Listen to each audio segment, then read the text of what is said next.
continuing on with my miniature quick trip quilt, and I'll be adding 2 different borders. And I've just simply used my leftover fat quarter fabric from the main part of the quilt.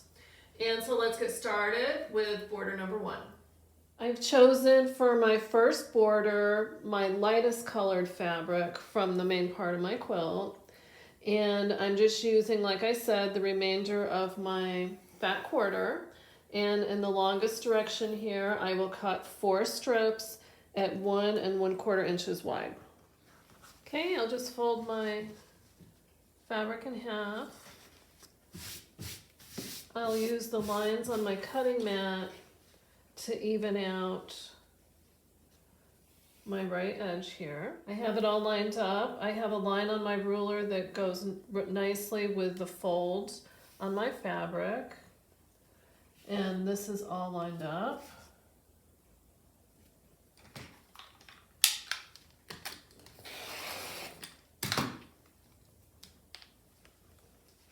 Now I'll just flip it over. Now I'll line up my left edge at the 1 1/4 inch mark on my ruler.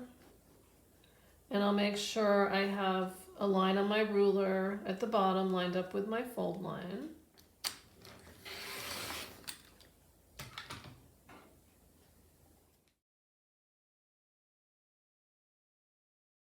I'll add my long side borders first.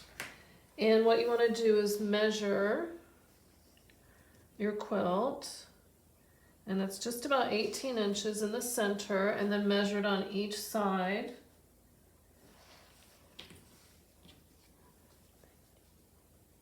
And they're all just about 18 inches. In the center, it's a little bit shorter.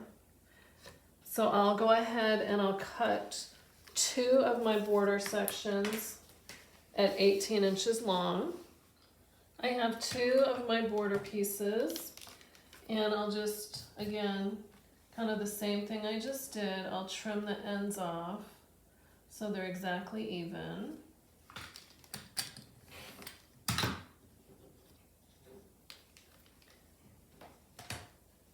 And I'll flip it around.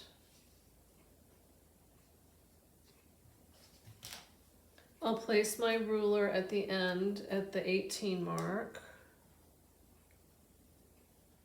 and cut.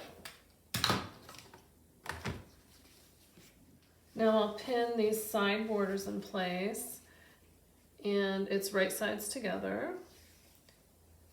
I'll just give it a little folded in half,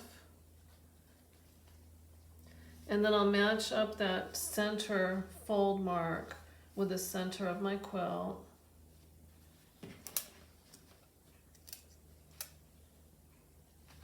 And pin.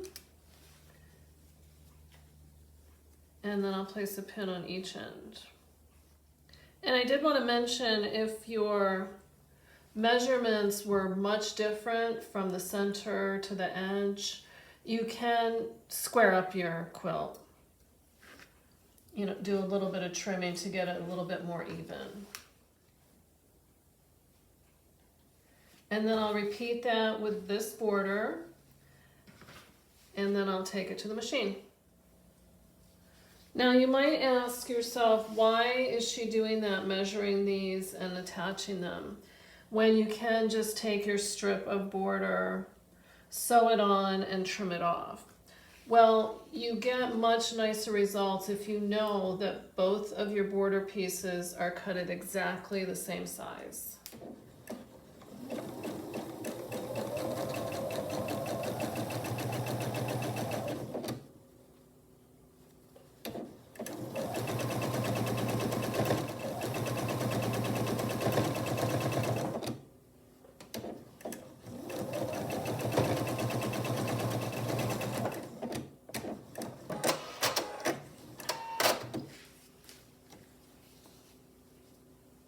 And I'll repeat that on my second side.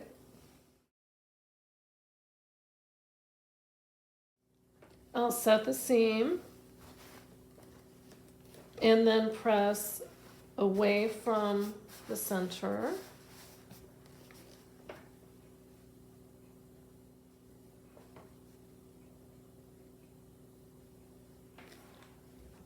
And I'll repeat that on the other side. Now that I have my side borders attached, I'll measure again.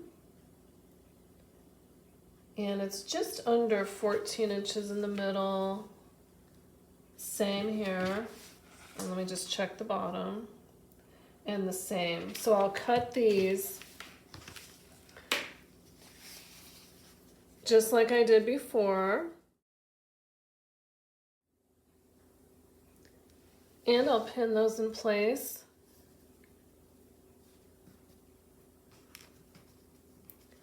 I'll center the strip. I can see the center. So it's midway right between these two.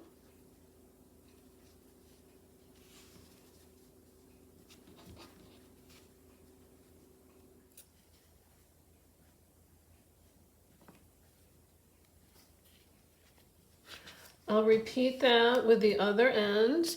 I'll take it to the machine 1/4 of an inch right along here.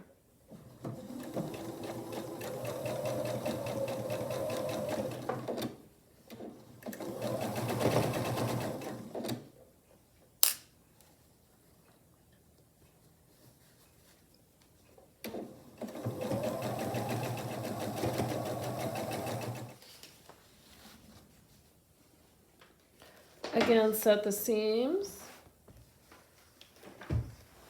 and press outward.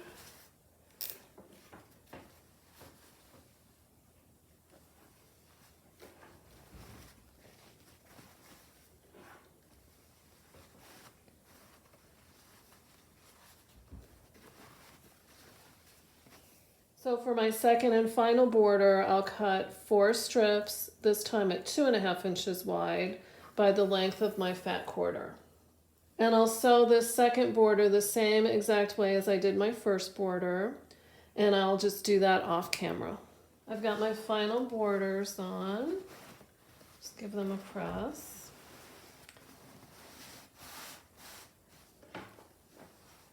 And this top border ended up measuring 18 inches wide. That's what I cut it at.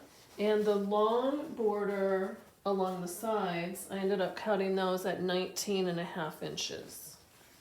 Now yours, if you make this, may turn out a little different depending on how your seam allowances came out and if you had to do any squaring up, anything like that. Here's the completed top, and at this point it measures 23.5 inches long by 18 inches wide. Here again is the sampler that I made earlier, and this finishes with the binding at 23 inches by 17.5 inches. And I wanted to use this just to show some of the quilting that I did. You can quilt it, of course, however you want to, but what I did was I did some stitch in the ditch around my first border, and then I just did some stippling and then some straight line quilting on my second border. And you can see on the back I just used kind of a plain backing that I had. My binding, I just used one of my fabrics again from the center of my quill, and I cut it at 2.5 inches. I attached it to the front, and then I hand sewed it to the back. There you have it, the completed miniature quick trip quilt. This is a really fun project. I hope you give it a try. And one thing I really like about these small projects is they're pretty easy to quilt on a home sewing machine. So it's really fun to practice your technique. So thank you for watching, and I'll see you next time.